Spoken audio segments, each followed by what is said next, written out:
Hello and welcome to JamHammer.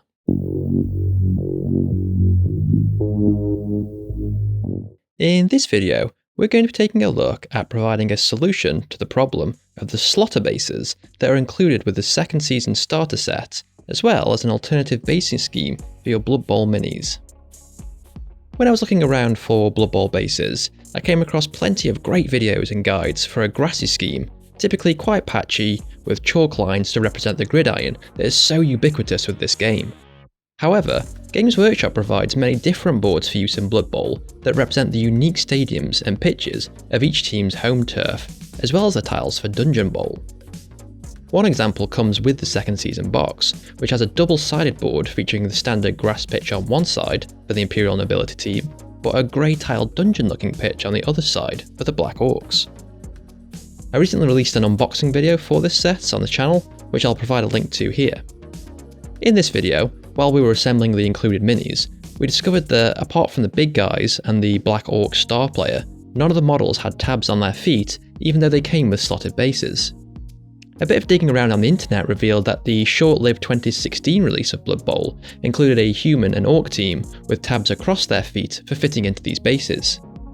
It also seems that these are now the standard bases which Games Workshop sells for Blood Bowl, as they do have this little hole on one side to allow for these tiny ball pegs to fit in to make it easier to represent a player having possession of the ball.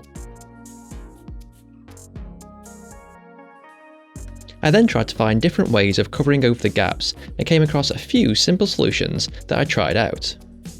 Firstly, there were suggestions to use something to fill the slot.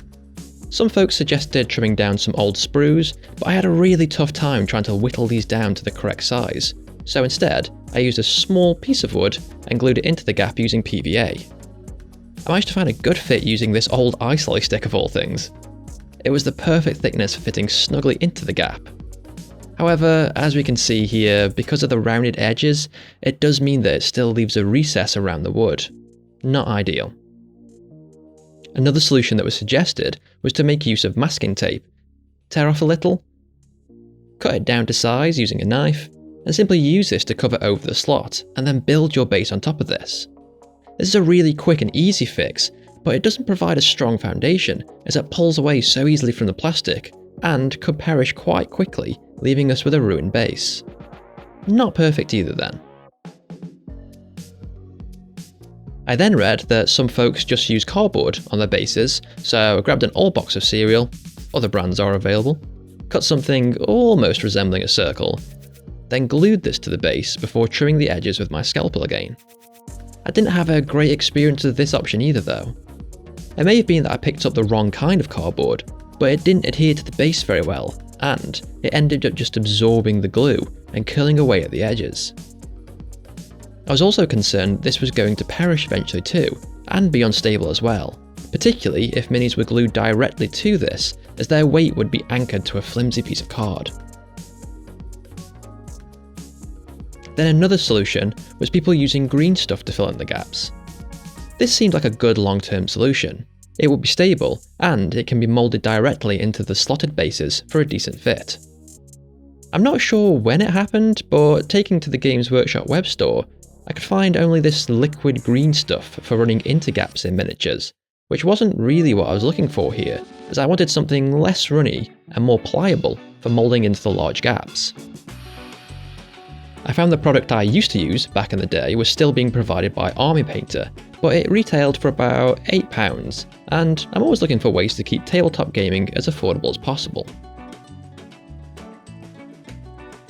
So I settled on using this instead. Milliput is a similar two-part epoxy to green stuff, meaning that it comes with these two different tubes of materials that, when mixed, will have a chemical reaction which will cause it to harden over time. I'd never worked with this before, so I decided to give it a go, as it was less than half the cost of green stuff.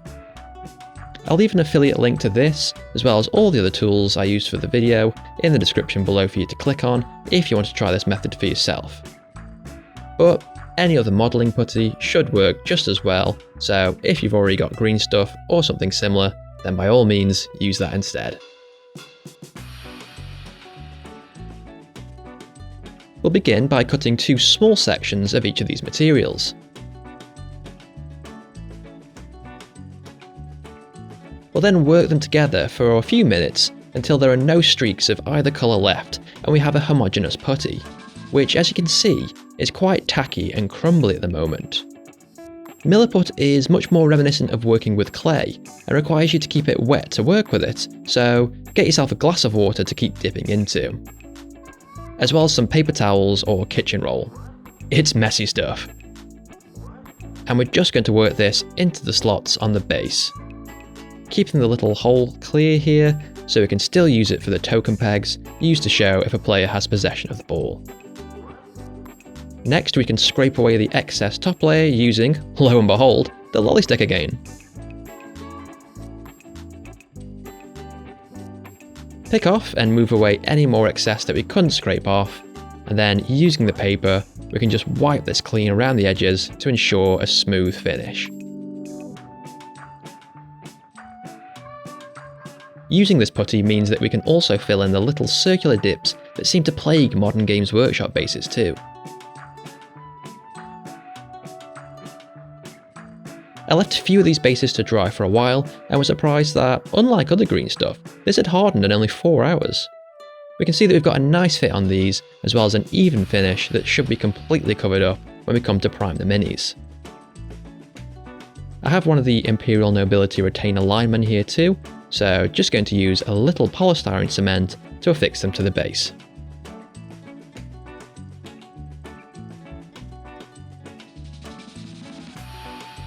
And that hole on the base is still clear for us to use the ball token. Great stuff. These will make an excellent foundation for building up the grassy turf bases for these players then. Or what about the alternative side? Well, we could similarly fill those bases and paint them grey to match the colour scheme of that board. Or we could use this Milliput to create something a bit more interesting.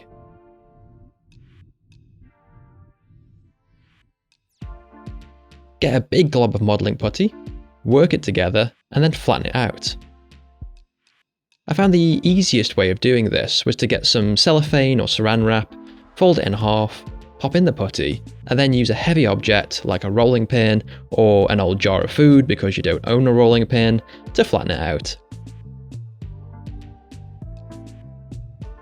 Try to keep this as level as possible to maintain an even thickness. Then pop an upside down base on this and carefully use a scalpel or a craft knife to cut away a circle like this, trying to angle your blade down to match the curve of the base. Grab some water next and use this to smooth out the putty on the base. Then we can use a sharp tool again to trim the excess around the circumference, not unlike a pie crust. We can then use a bit of that paper to wipe this clean too.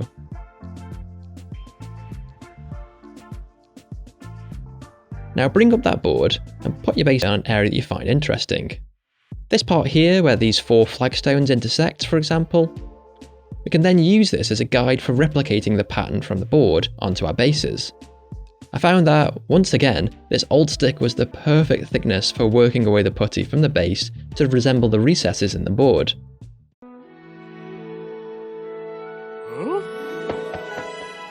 Lolly sticks. Is there anything they can't do? Get an idea of where these lines will be, and then we can keep working away at this until we have a clear indentation on our bases. We can then clean the edges of this again with paper. But wait, you might say, haven't you blocked up that hole now so you can't use the base for blood bowls intended? Why yes. Yes we have. So, find where this hole is, get one of those ball tokens with a pin, and gently push and twist this through the putty, being careful not to indent the surface, and then pull this away. This one worked almost too well, as the excess putty came away on the pin, so we can just wipe this clean. But if it pushes through the gap, you can always use your knife or a similar tool to clear this away from the underside. And then repeat for your other bases. I've let these dry now, and they are rock hard to the touch and very sturdy. I did find that the first one we went through in this video was a bit thick, so I rolled the putty even thinner for these ones, just to leave a shallower effect on the base. While I was creating more of these bases, I noticed that there were other little details on the pitch, like some of the flagstones were broken and cracked. So for a few of these, I took my scalpel and scraped away some of the modelling putty while it was still wet, like this, to replicate these.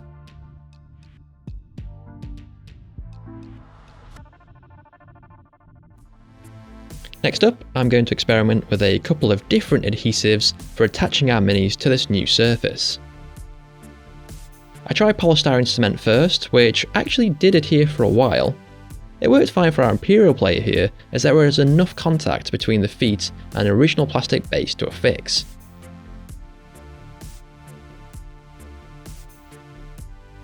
But I tested this orc too after an hour or so, and as this glue works by slightly melting the two parts of plastic together, this didn't hold and the model easily pulled away.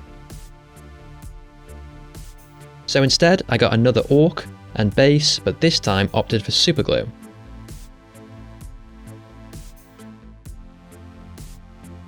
I left this for only a few minutes, and you can see this is already much sturdier and not pulling away, so I would recommend this for a quick hold.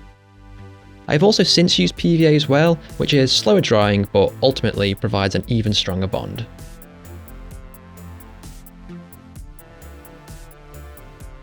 To finish off the effect for this base, we're going to take some PVA glue again.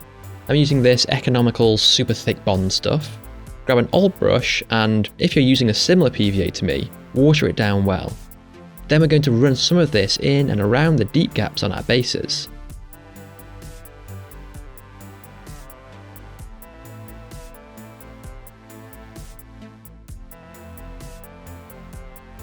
Next, grab some base materials. I'm using this fantastic set from War World Gaming that I'll leave a link to in the description below, along with that PVA glue.